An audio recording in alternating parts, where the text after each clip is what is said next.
Hey guys, Killer B here. I've got another little DIY for you guys that I wanted to share. Something that I think is really going to help.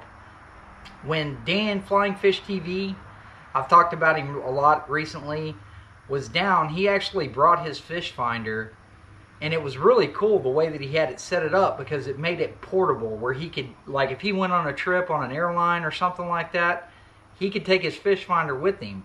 He could also switch it to just about any kayak that had a rail system, which I thought was really cool. So I have two kayaks now. Well, I was planning on buying another fish finder, and as you guys know, fish finders, they're not cheap. Super expensive piece of equipment. And once you learn how to use one, it's kind of an ordeal learning how to use a new one. It just wears you out, you know what I mean? Trying to learn how to use a new one. So whew, man. Locust. Anyway, it just kind of wears you out trying to learn how to use a new one. So the way Dan had his set up was really cool, and he told me everything you need. It's actually a ram transducer arm. It's basically a piece of aluminum on a rail system. You can see it right here. I've got it on this kayak. But the cool thing is, it's totally portable. It's not as clean an install as if you put your transducer underneath. I don't worry about all that. I could care less what my kayak looks like. It's a tool, and that's what I use it for. So it's really cool because you can keep your power up here in the front just like you always did, and your transducer arm kind of hangs over the side here, and it's just totally portable. So I will walk you guys through it. I'm not going to do a total install because I already installed it, and it's super simple. I mean, there's nothing to it. It's one of those DIY projects where I'm not gonna insult your intelligence. I'll just kind of show you what I did here, because if I can do it, I guarantee you anyone can do it. Also, Dan had a lot of great ideas, a lot of stuff that I'm going to share with you guys. I'm sure Dan doesn't mind. He was super upfront with all the knowledge that he had. And stuff that's really going to help you out. This is one of those deals where it's going to save you a lot of money, a lot of time, and your fish finder that you really like, you can move back and forth between kayaks. Like if I go on a trip to Panama, I can take my own fish finder with me that's set up with my Navionics and the whole deal. If I want to go fish with Dan or someone else that has a kayak that I'm borrowing, I can bring my own fish finder. So it's really cool DIY here.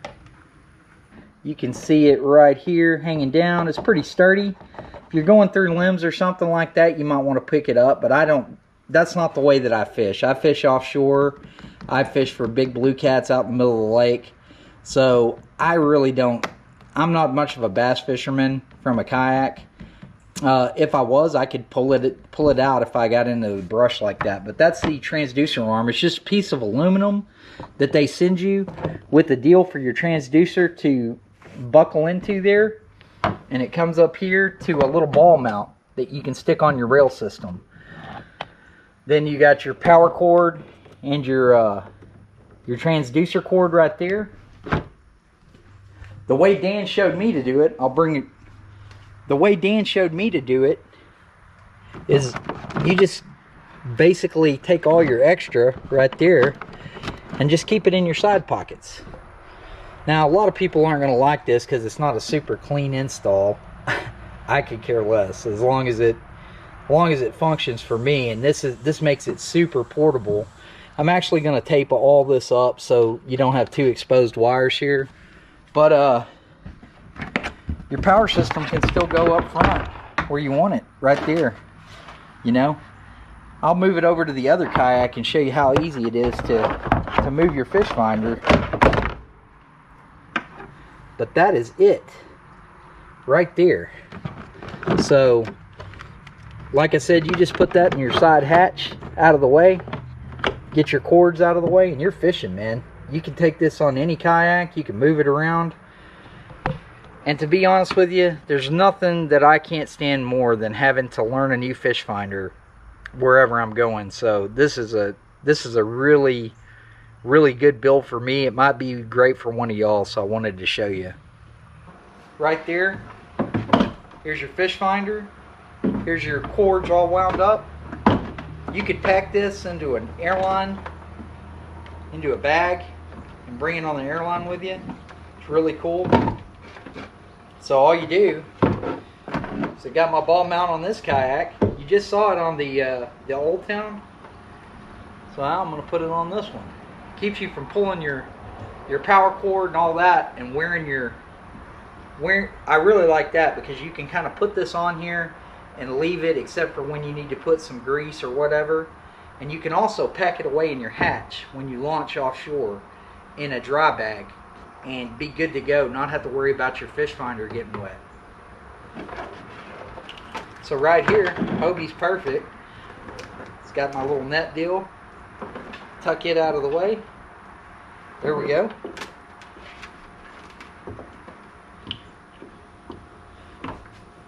I'm mount it on the side here. And you can adjust this up and down. It's pretty cool. However you want. Get this out of the way.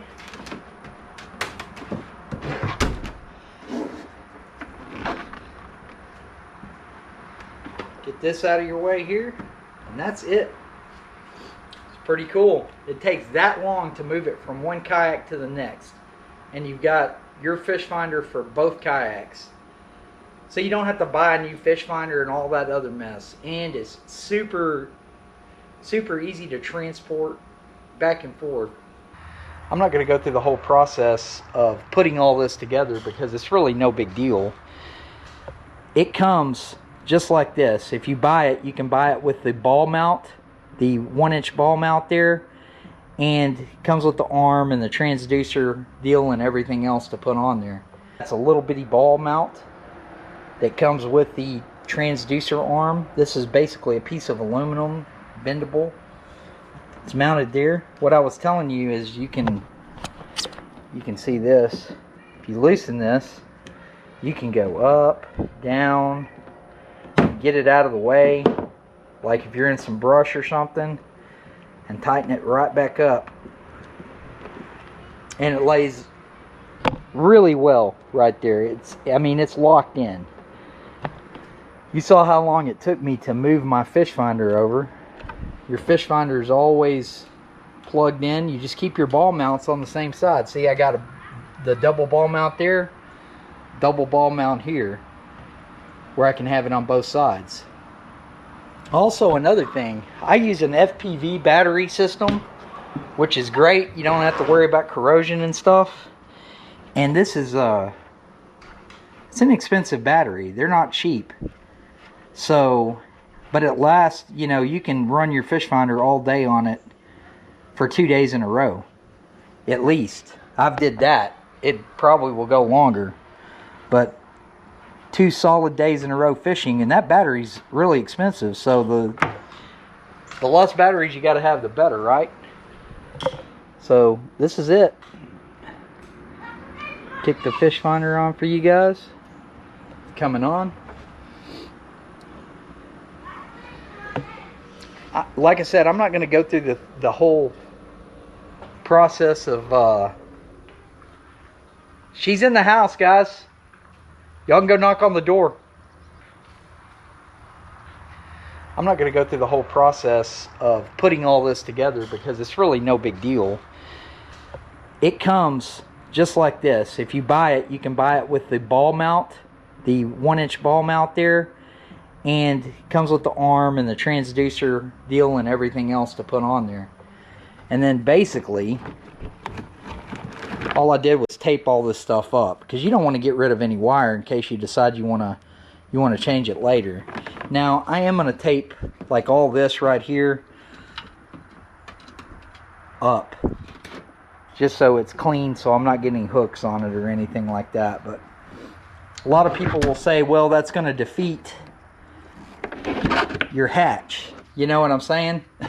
Trust me, that little bit of gap right there is the least of my worries. When you got surf crashing over, there ain't no amount of freaking